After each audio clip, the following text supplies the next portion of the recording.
दोस्तों ये हमारा एमएससी फाइनल का दूसरा दिन है और हमने पहले दिन देखा, हमने book integral transform and integral equation start की थी और उसमें भी हमने unit 4 linear integral equation start कर रखी थी। और हमने यूनिट 4 में पढ़ा फ्रीडोम इंटीग्रल इक्वेशन क्या होती है, वोल्टेरा इंटीग्रल इक्वेशन क्या होती है। और हमने दो यूजफुल रिजल्ट देखे थे, एक तो लेबनिज रूल, दूसरा मल्टीपल इंटीग्रल जब आपको दिया जाए तो आप उसको सिंगल इंटीग्रल में कैसे चेंज करोगे। और आज हम पढ़ते हैं इनिशियल वैल्यू प्रॉब्लम और इस पर बेस्ड जो क्वेश्चन बनेगा वो हम देखेंगे। ठीक है, हम वही क्वेश्चन देखेंगे जो एग्जाम में बार बार पूछा जा रहा है। इसका मतलब हम इम्पोर्टेंट क्वेश्चन को ही सोल्व करेंगे। ठीक है, तो आप सबसे पहले देखने जा रहे हो इनिशियल वैल्यू प्रॉब्लम। ठीक है, अब इनिशियल वैल्यू प्रॉब्लम जो होती है वो क्या होती है। If all the imposed condition which are required to solve a differential equation are given at single point is called initial value problem. इसका मतलब क्या हुआ कि अगर मैं आसान शब्दों में आपको समझाऊं तो मैं ऐसे बोल सकता हूं कि आपको जब भी एक डिफरेंशियल इक्वेशन दी जाए और आपको जो कंडीशन जो आपको दी गई है इस डिफरेंशियल इक्वेशन के साथ में जो भी आपको कंडीशन दी गई है वो केवल सिंगल पॉइंट पर होनी चाहिए। जैसे यहाँ पर देखिए y ऑफ 0 के ऊपर आपको इसका मान कितना दिया है, 0 दिया है, और y जस्ट 0 पर इसका मान आपको 2 दिया है। तो देखिए ये 0 0 सिंगल पॉइंट हो गया ना, ये सेम पॉइंट पर दिया आपको मान। तो जब भी आपको सिंगल पॉइंट के ऊपर जो कंडीशन है दी जाए डिफरेंशियल इक्वेशन के साथ में तो हम उस प्रॉब्लम को बोलेंगे इनिशियल वैल्यू प्रॉब्लम। ठीक है, आपको समझ में आ गया होगा। तो जब भी आप ऐसे देखो कि आपके पास में एक डिफरेंशियल इक्वेशन है और साथ में आपको एक ही पॉइंट पर सिंगल पॉइंट पर दो कंडीशन अलग अलग कंडीशन दी गई है तो हम बोलेंगे उसे इनिशियल वैल्यू प्रॉब्लम। अब आपको यह भी देखना जरूरी है कि जो इनिशियल वैल्यू प्रॉब्लम होती है उसको हम हमेशा वोल्टेरा इंटीग्रल इक्वेशन में चेंज करते हैं। ठीक है, हमेशा। और ये भी आपको ध्यान रखना है, वो आगे पढ़ेंगे हम, कि अगर आपको बाउंड्री वैल्यू प्रॉब्लम दी जाए तो आप उसे फ्रीडोम इंटीग्रल इक्वेशन में चेंज करेंगे। अब हम इनिशियल वैल्यू प्रॉब्लम पर बेस्ड क्वेश्चन को सोल्व करते हैं। ठीक है, अब देखिए आपके सामने जो क्वेश्चन मैं आपको दिखा रहा हूं ये क्वेश्चन 2005 में आया हुआ है, 6 में आया हुआ है, 15 में आया हुआ है और 18 में भी आया हुआ है और आगे भी आने की इसकी संभावना हो सकती है। ठीक है, आप क्वेश्चन देखिए, आपको दिया गया है कि from an integral equation corresponding to differential equation, आपको ये डिफरेंशियल इक्वेशन दी गई है with the initial condition y 0 पर 1 है और y डैश 0 पर 0 है। ठीक है, अब आपको पहचानना है कौन सी कंडीशन है। ठीक है, कौन सी प्रॉब्लम है। तो देखिए ध्यान से, ये y 0 पर 1 मान दिया, y डैश 0 पर भी 0 मान दिया है आपको। ठीक है, तो सिंगल पॉइंट पर ये आपको मान दिया गया है, इसका मतलब ये कौन सी प्रॉब्लम है, इनिशियल वैल्यू प्रॉब्लम। ठीक है, हम इसको डील कैसे करेंगे वो देखिए। आपको इसको इंटीग्रल इक्वेशन में चेंज करनी है। ठीक है, अब देखो कि अब आपको इतना तो पता चल गया होगा कि ये इनिशियल वैल्यू प्रॉब्लम है और इनिशियल वैल्यू प्रॉब्लम को हम वोल्टेरा इंटीग्रल इक्वेशन में चेंज करते हैं। इसका मतलब क्या हुआ, आपको इस डिफरेंशियल इक्वेशन को वोल्टेरा इंटीग्रल इक्वेशन में क्या करना है, चेंज करना है। ठीक है, तो हम शुरू करते हैं। देखिए the differential equation is given as, आपको ये डिफरेंशियल इक्वेशन दी गई थी और ये साथ में कंडीशन दी गई थी। मैंने इक्वेशन नंबर 1 इसको मान लिया है। अब आपको सबसे पहले जो आपको जितने भी हाईएस्ट ऑर्डर का जो डेरिवेटिव दिया जाएगा उसको आपको gx मानना है। ठीक है, हाईएस्ट ऑर्डर का जो भी डेरिवेटिव दिया जाएगा आपको उसको gx मानना है। तो मैंने now consider d square Y upon D X square is equal to g of x। ठीक है, अब हम क्या करेंगे, अब हमको देखो क्या क्या मान चाहिए, हमको मान चाहिए D square Y upon D X square का जो हमने मान लिया मिल गया हमको। फिर हमको मान चाहिए D Y upon D X का, और D Y upon D X हम कैसे निकालेंगे, इसका क्या करना पड़ेगा, आपको इंटीग्रेशन करना पड़ेगा। फिर आपको चाहिए y का मान। ठीक है, y का मान कैसे मिलेगा आपको, इसका इंटीग्रेशन करने के बाद में जो भी आएगा उसका फिर से आप इंटीग्रेशन करोगे तब आपके पास में y का मान मिल जाएगा आपको। ठीक है, तो हम आगे इसको सोल्व करते हैं। ठीक है, तो हम इक्वेशन नंबर 2 का क्या करेंगे, इंटीग्रेशन करेंगे। तो on integration both side of equation 2 with respect to x from 0 to x we get. ठीक है, तो x के सापेक्ष करना है। ठीक है, x के रेस्पेक्ट में करना है और 0 से x तक करना है। ठीक है, तो हम करते हैं इसको 0 से x D square Y upon D X square D X is equal to integration 0 से x g of x dx। ठीक है, अब जब भी आपको ये तो पता ही होगा कि D square Y upon D X square को हम y डबल डैश एक्स लिख सकते हैं। ठीक है, और D Y upon D X को हम y डैश एक्स लिख सकते हैं। आपको ये तो पता ही होगा। तो जब भी आप इसका समाकलन करोगे तो आपके पास में ये दो ऑर्डर का है, ठीक है, 2 ऑर्डर का है, तो ये सिंगल ऑर्डर में चेंज हो जाएगा। इसका इंटीग्रेशन करेंगे तो y डैश x आ जाएगा और ये 0 से x मैंने लिमिट लगा दी इज इक्वल टू 0 से x g of x dx, ठीक है। उसके बाद में हम सबसे पहले अपर लिमिट रखेंगे फिर लोअर लिमिट रखेंगे, तो अपर लिमिट रखा y dash x minus lower limit रखा y dash 0 is equal to आपके पास में आ गया 0 से x g of t dt। अब देखिए t मैंने कैसे लिखा, आपके पास में ये क्या है gx dx है, ठीक है। तो आप कभी भी आपको अगर इंटीग्रेशन दिया गया है, अब देखिए यहाँ पे x भी क्या है चर है और t भी क्या आपके पास में चर है, मतलब वेरिएबल है, ठीक है। तो जब भी आपको ऐसी कंडीशन दी जाए तो आप उसको आसानी से उसके चर को चेंज कर सकती हो, क्योंकि आंसर में कोई भी डिफरेंस नहीं आने वाला है, ठीक है। क्योंकि यहाँ पर लिमिट क्या है 0 से x, यहाँ पर भी लिमिट हमने 0 से x ही ली है, तो हमारे आंसर में कोई चेंज नहीं आएगा। हम यहाँ पर इसके वेरिएबल को चेंज कर सकते हैं, ठीक है। अब देखिए आपको पता है कि y डैश 0 का मान 0 है, इनिशियल कंडीशन दी हुई थी उसमें, ठीक है। तो आप y डैश 0 का मान 0 रखोगे लास्ट जो इक्वेशन थी पीछे वाली उसमें, तो आपके पास में क्या आएगा y dash x is equal to 0 से x g of t dt, ठीक है। इसको मैंने इक्वेशन नंबर 3 मान लिया। अब आपको निकालना है y ऑफ x, यानी कि आपका y का मान निकालना है। उसके लिए आपको क्या करना होगा, आपको इसका फिर से इंटीग्रेशन करना होगा, ठीक है। तो now integrating equation 3 with respect to x from 0 to x, ठीक है। अब जब हम इसका इंटीग्रेशन करेंगे तो क्या आएगा 0 से x y dash x dx is equal to 0 से x g of t dt का स्क्वायर, क्योंकि यहाँ पर देखिए एक बार था ये इंटीग्रेशन, जब इसका एक बार और करेंगे तो क्या हो जाएगा, ये 2 बार इंटीग्रेशन हो जाएगा, इसलिए मैंने लिख दिया यहाँ पर dt का स्क्वायर। अब देखिए y डैश x का इंटीग्रेशन क्या होता है आपको पता होगा, y ऑफ x ही हो जाएगा, ठीक है, क्योंकि ये अवकलन है और अवकलन को जब समाकलन करती है ये क्या है डिफरेंशिएशन का जब इंटीग्रेशन करते हैं तो ये क्या होता है साइन हट जाता है डिफरेंशिएशन का, ठीक है। तो ये आ गया y ऑफ x और इसकी जो लिमिट है वो कितनी है 0 से x है, इज इक्वल टू 0 से x इंटीग्रेशन 0 से x g of t dt का स्क्वायर हो गया, ठीक है। अब देखिए इसमें अपर लिमिट और लोअर लिमिट रखोगे तो आपके पास में क्या आएगा y of x minus y of 0 is equal to 0 से x g of t dt का स्क्वायर, ठीक है। अब आपको इनिशियल कंडीशन दी हुई थी कि y ऑफ 0 का मान कितना है 1 है, ठीक है। तो y ऑफ 0 का मान यहाँ पे 1 रखोगे और फिर उसको उधर लेके जाओगे तो उधर जाके प्लस का हो जाएगा, ठीक है। तो y of x is equal to कितना आएगा 1 प्लस 0 से x g of t dt का स्क्वायर।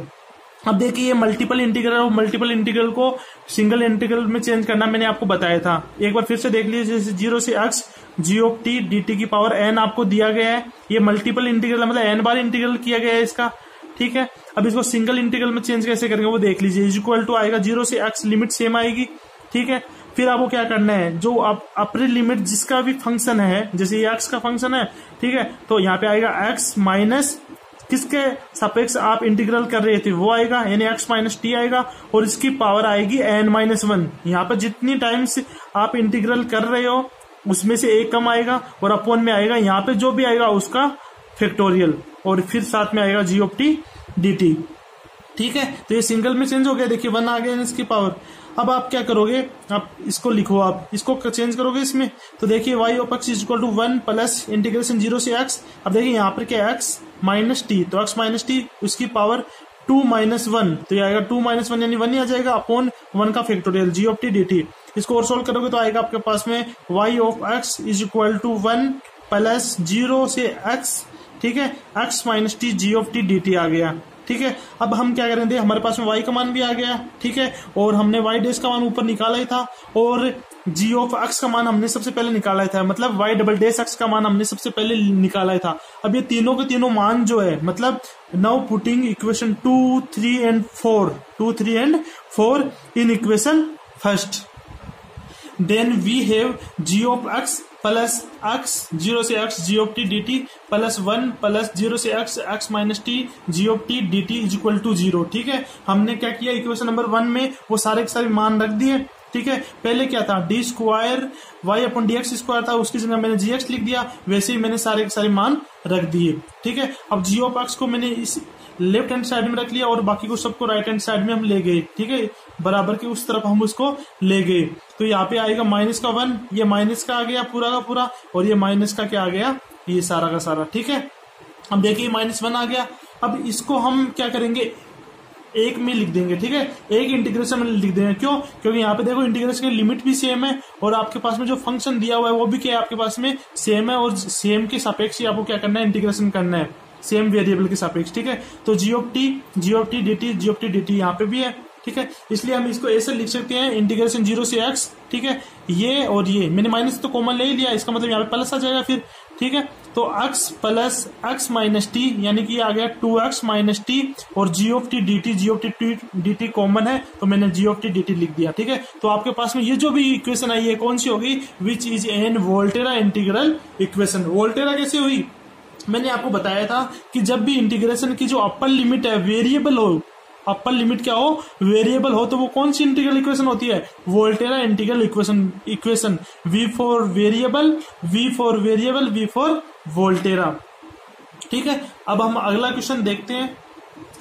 अब आप अगला क्वेश्चन समझने से पहले आपको बाउंड्री वैल्यू प्रॉब्लम समझना होगा। जिस प्रकार से आपने इनिशियल वैल्यू प्रॉब्लम समझा उसी प्रकार से देखिए, when all the imposed condition for solving an ordinary differential equation is given at least 2 different values of independent variables, ठीक है, then this is known as boundary value problem, ठीक है। अब देखिए क्या बोल रहा है, ये ऐसे बोलना चाह रहा है कि जब भी आपको कोई डिफरेंशियल इक्वेशन दी जाए और उसके साथ में जो भी आपको साथ में कंडीशन दी जाए, वो कंडीशन दो अलग अलग पॉइंट पर होनी चाहिए, दो डिफरेंट पॉइंट पर होनी चाहिए। देखिए जैसे यहाँ पर ये 0 पर है और ये किस पर है, 1 पर है, तो अगर डिफरेंट पॉइंट पर हुई तो उसे बोलेंगे बाउंड्री वैल्यू प्रॉब्लम, और यदि दोनों सेम पॉइंट पर होती है तो उसे हम क्या बोलते हैं, इनिशियल वैल्यू प्रॉब्लम। और एक बात ये ध्यान में रखना कि जब भी आपको बाउंड्री वैल्यू प्रॉब्लम का क्वेश्चन दिया जाए तो वो हमेशा कौन सी इंटीग्रल इक्वेशन में चेंज होगा, फ्रीडोम में, फ्रीडोम इंटीग्रल इक्वेशन में वह चेंज होगा। जिस प्रकार से इनिशियल वैल्यू प्रॉब्लम जो होती है वो किस में चेंज होती है, वोल्टेरा इंटीग्रल इक्वेशन में, उसी प्रकार से जो बाउंड्री वैल्यू प्रॉब्लम है वो फ्रीडोम इंटीग्रल इक्वेशन में चेंज होती है। अब हम बाउंड्री वैल्यू प्रॉब्लम पर बेस्ड क्वेश्चन को देखते हैं, ठीक है।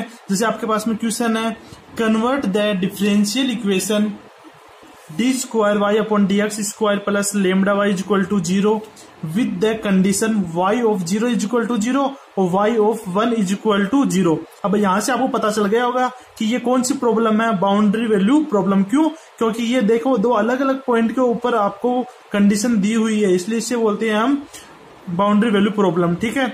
अब देखिए, into Fredholm integral of second kind, तो आपको इंटीग्रल जो फ्रीडोम इंटीग्रल सेकंड काइंड में आपको इसको चेंज करना है, और आपको पता है कि बाउंड्री वैल्यू प्रॉब्लम जो होती है वो हमेशा फ्रीडोम में चेंज होती है। आगे देखिए, also recover the original differential equation, ठीक है। तो आपको फिर जो फ्रीडोम इंटीग्रल इक्वेशन जो आपको लास्ट में मिलेगी, आपको उससे वापस आपको क्या निकालना है, डिफरेंशियल इक्वेशन आपको निकालना है, ठीक है। देखिए, तो अब हम स्टार्ट करते हैं। देखो, स्टार्ट करने से पहले मैं आपको एक बात बताना चाहूंगा, इसमें मैंने पीछे वाले क्वेश्चन में करवाया, उसमें केवल आपको इंटीग्रल इक्वेशन में ही चेंज करना था, ठीक है, लेकिन इसमें रिकवर भी पूछा है, मतलब आपको वापस क्या करना है, डिफरेंशियल इक्वेशन निकालनी है। तो याद रखना हमेशा कि जब भी आपको केवल सिंगल मतलब आपको एक तरफा देना, जैसे आपको केवल इंटीग्रल इक्वेशन निकालनी है, तब आप इसको जीएक्स मानकर करोगे, ठीक है। और अगर आपको रिकवरी भी पूछे तो आपको कैसे करना है, जो D square Y upon X D X square है, इसको इसके साथ में जो भी आपको पद है उसको दूसरी तरफ लेके जाना है, बराबर के दूसरी तरफ लेकर जाना है। उसके बाद में आप इसको इंटीग्रेशन करके सोल्व करोगे, जैसे हम इस क्वेश्चन को करेंगे, ठीक है। तो आप हमेशा ये ध्यान रखना, ठीक है। जैसे हम इसका सॉल्यूशन देखते हैं, देखिए, द डिफरेंशियल इक्वेशन में बी रिटर्न एज, जो आपको डिफरेंशियल इक्वेशन दी हुई है आप इसको ऐसे भी लिख सकते हो, जैसे आपके पास में जितना भी है ना, इसको छोड़कर जो भी है इसको आप दूसरी तरफ ले जाओ, ठीक है। तो आप इसको कैसे लिखोगे, और D square Y upon D X square को आप क्या लिख सकते हो, वाई डबल डेश एक्स लिख सकते हो। तो y double dash x is equal to आ गया minus lambda y of x, ठीक है। इसको मैंने समीकरण नंबर 1 माना। अब आपको क्या करना है, अब आपको केवल इंटीग्रेशन करते जाना है, ठीक है, जब तक आपको वाई ऑफ एक्स नहीं मिल जाए, ठीक है। तो सबसे पहले आप इसका इंटीग्रेशन करोगे तो आपके पास में क्या आएगा, now integrating equation first with respect to x, और कहां से कहां तक, 0 से अक्स तक आपको करना है। तो 0 से x y double dash x dx is equal to आ गया माइनस का लेमडा इंटीग्रेशन 0 से अक्स y अक्स dx आ गया। ठीक है, उसके बाद अब इसका y डबल डैश अक्स का इंटीग्रेशन कितना होगा, y डैश अक्स हो जाएगा, तो y डैश अक्स हो गया और 0 से अक्स लिमिट लगा दी और आपके पास में ये वैसा वैसा ही है। अब अपर लिमिट रखेंगे और फिर लोअर लिमिट रखेंगे। ठीक है, तो अपर लिमिट क्या आ गया आपके पास में y dash x minus lower limit क्या आ गया, y डैश 0 आ गया is equal to minus lambda, और ये वैसा वैसा आपके पास में आ गया। अब देखिए y डैश 0 का मान आपको नहीं दिया गया, आपको दिया गया y ऑफ 0 का मान और आपको दिया गया y ऑफ 1 का मान। तो y डैश 0 का मान आपको नहीं दिया, इसलिए मैं लेट कर रहा हूं कि y डैश 0 है आपके पास में, इसका मान मैं मान रहा हूं c। ठीक है, तो y डैश 0 का मान आपको नहीं दिया गया तो मैंने c मान लिया। ठीक है, और c को मैं इधर लेके आता हूं बराबर के, तो आपके पास में ये बन जाता है। ठीक है,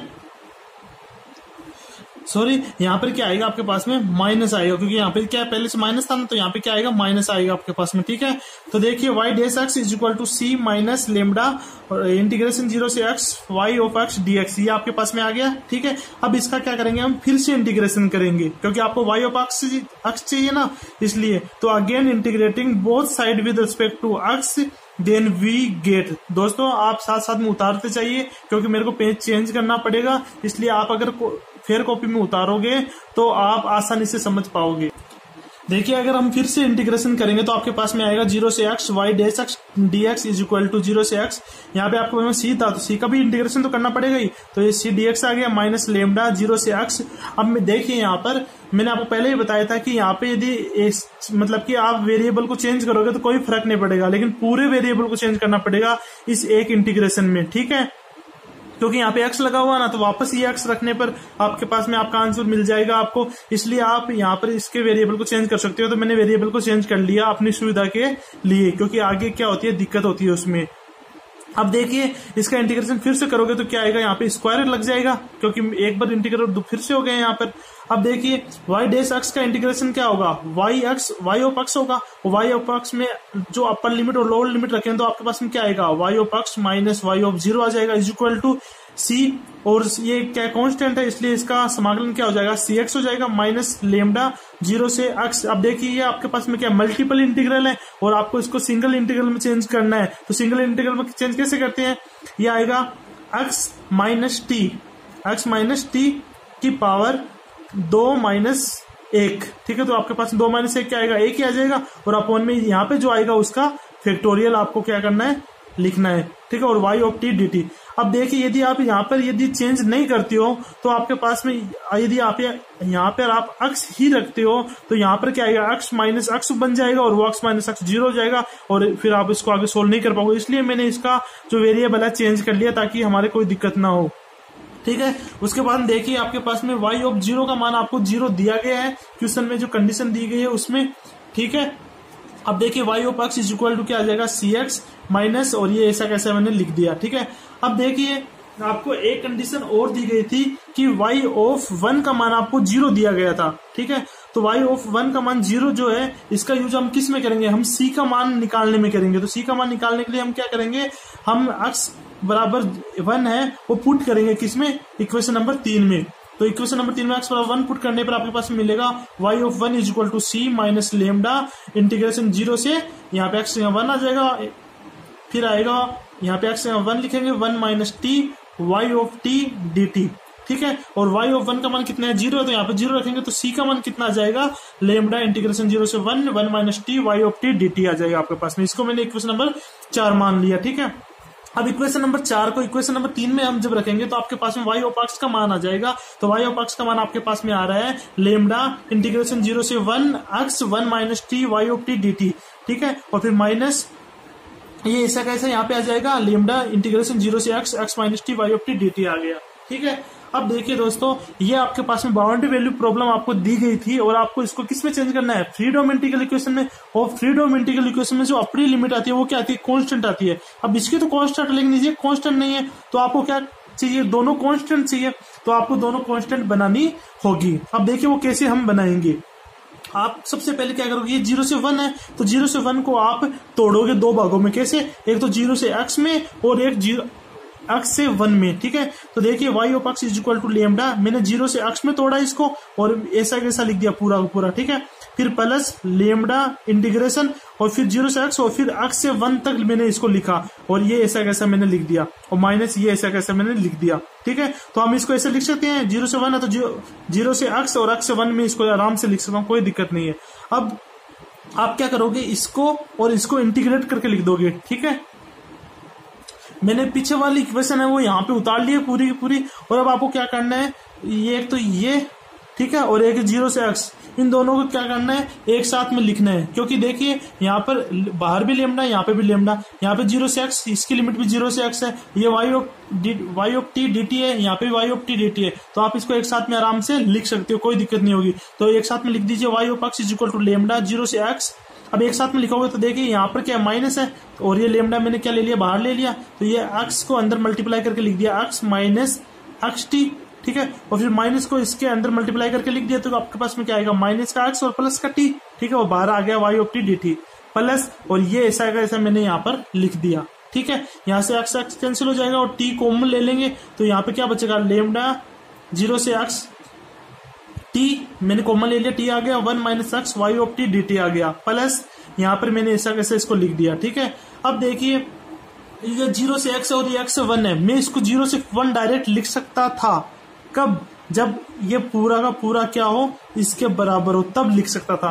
लेकिन यहाँ पर देखिए y ऑफ t dt तक ही बराबर है, ये आपके पास में बराबर नहीं आ रहा है, ठीक है। तो आप देखिए इसको लिखना कैसे है, ठीक है। तो आप अच्छे से समझना इसको, ठीक है। तो आपको सबसे पहला y of x is equal to, ये लेमडा मैंने यहाँ पे लिख दिया, यहाँ पे भी लेमडा मैंने लिख दिया, ये 0 से x, ये x से 1 है तो मैंने डायरेक्ट इसको 0 से 1 लिख दिया, 0 से 1, ठीक है।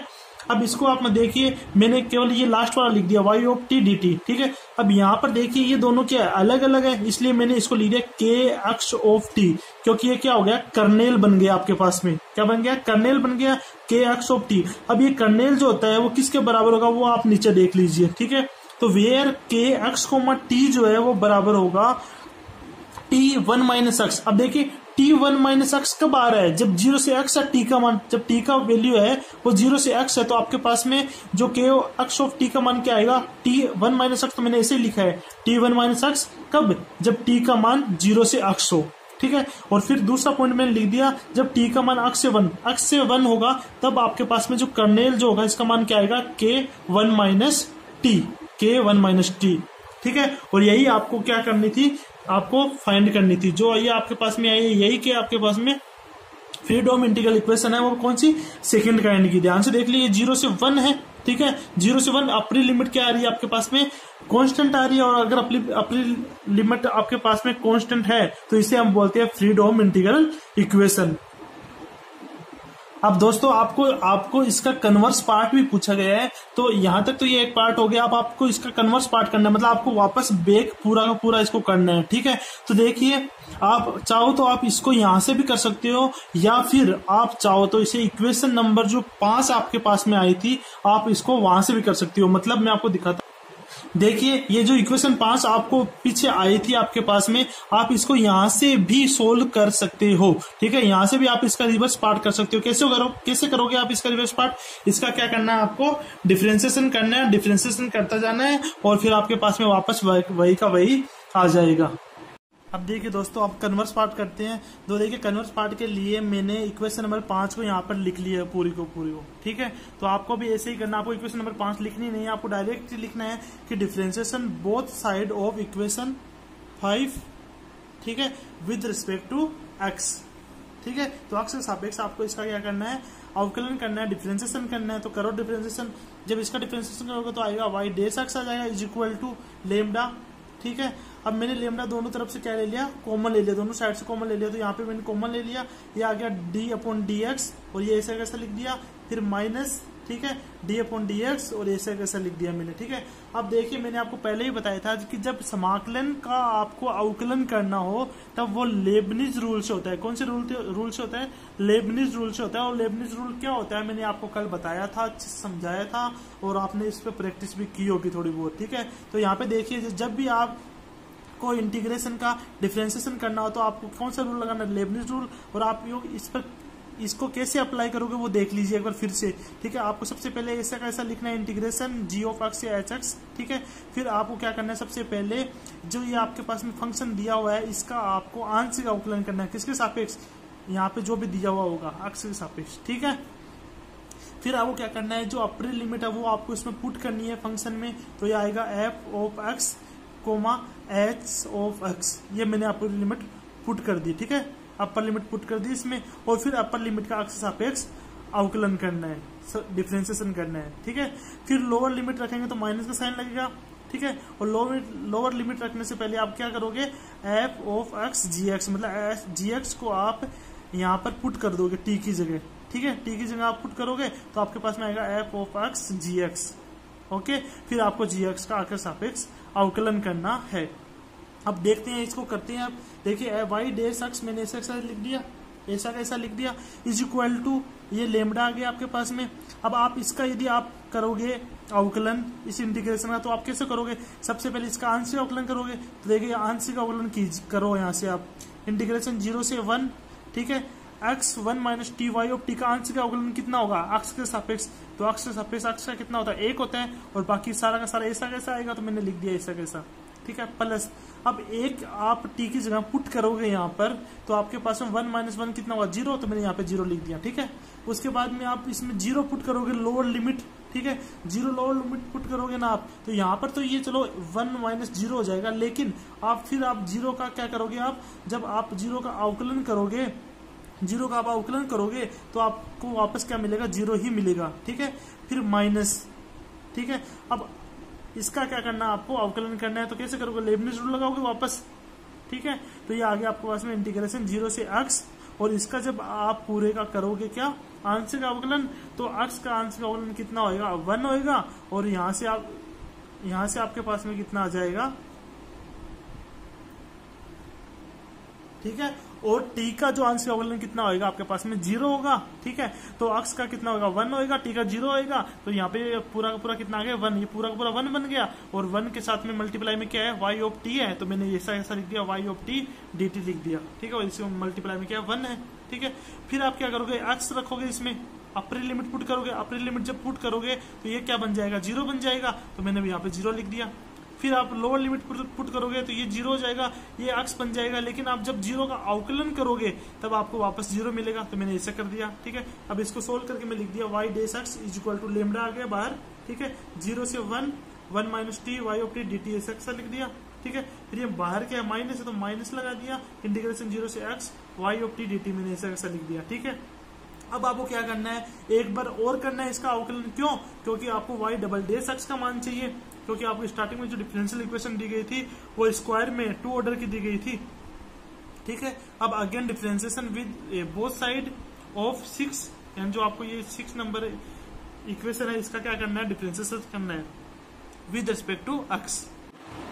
तो करो इसका फिर से डिफरेंशिएशन, देखिए वाई डबल डेस आएगा, वाई डबल डेस एक्स आएगा इसका, तो ठीक है। फिर इज इक्वल टू लेमडा आएगा, यहाँ से इसका हम क्या करेंगे, डिफरेंशिएशन करेंगे, डी अपॉन डी एक्स लगा दिया, फिर माइनस, फिर इसे इसके लगा दिया डी अपॉन डी एक्स, ठीक है। अब फिर से इसमें कौन सा रूल लगाएंगे, लेबनिज रूल लगाएंगे, y double dash x is equal to lambda. अब लेबनिज रूल क्या बोलता है, हम क्या करेंगे, सबसे पहले इसका आंशिक अवकलन करेंगे, इसका आंशिक अवकलन कितना होगा, देखिए इसमें x के सापेक्ष करना है ना हमको, तो इसमें x की कोई टर्म नहीं है, इसका मतलब इसका आंशिक अवकलन कितना आएगा, 0 आएगा, ठीक है। फिर प्लस, फिर हम 1 पुट करेंगे तो 1 माइनस 1 0 हो जाएगा, तो ये 0 हो गया। फिर हम 0 लोअर लिमिट पुट करेंगे तो 0 लिखेंगे, तो 0 का हमें अवकलन करना पड़ेगा, डिफरेंशिएशन करना पड़ेगा, तो यहाँ पे क्या आएगा, -0, ठीक है। फिर माइनस, फिर देखो फिर से आपको इसका क्या करना है, आंशिक अवकलन करके लिखना है, तो इसमें कोई x की टर्म नहीं है, इसलिए इसका आंशिक अवकलन कितना आएगा, 0 आएगा, ठीक है। फिर आपको x पुट करना है, इसके अंदर जो अपर लिमिट है वो पुट करनी है। अब देखिए यहाँ पर ये 0 नहीं होगा, अपर लिमिट जब आप इसमें पुट करोगे तो आपके पास में क्या आएगा, y ऑफ x आएगा, और फिर आप x का क्या करोगे, x के सापेक्ष डिफरेंशिएशन करोगे तो कितना आएगा, 1 आएगा, ठीक है। फिर आप लोअर लिमिट पुट करोगे तो माइनस, लोअर लिमिट पुट करोगे तो लोअर लिमिट का आप जब डिफरेंशिएशन करोगे तो कितना आएगा, 0, तो ये 0 आ गया, ठीक है। इसको सोल्व करके लिखो आप, y double dash x is equal to minus lambda, और अब देखिए ध्यान से माइनस किस आया, क्योंकि ये तो पूरा 0 हो गया, ठीक है। यहाँ पर ये माइनस लगा हुआ है, ये भी 0 होगा और ये भी 0 होगा, यहाँ पे y ऑफ x के आगे क्या हो गया माइनस, तो ये माइनस क्या लगा दिया मैंने, आगे ले लिया, ठीक है। तो minus lambda y of x हो गया, ठीक है। इसको पूरी टर्म को उधर लेके जाएंगे तब क्या आएगा, is equal to y double dash x plus lambda y of x is equal to 0। और यही आपको चाहिए थी, क्योंकि जो आपको जो डिफरेंशियल इक्वेशन दी गई थी वो क्या थी, यही थी, ठीक है।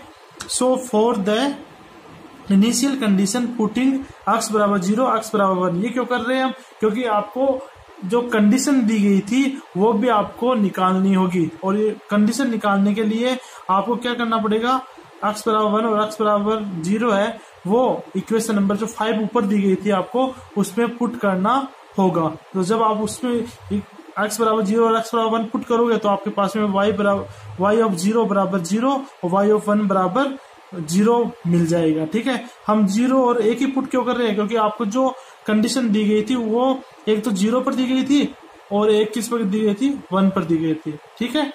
धन्यवाद।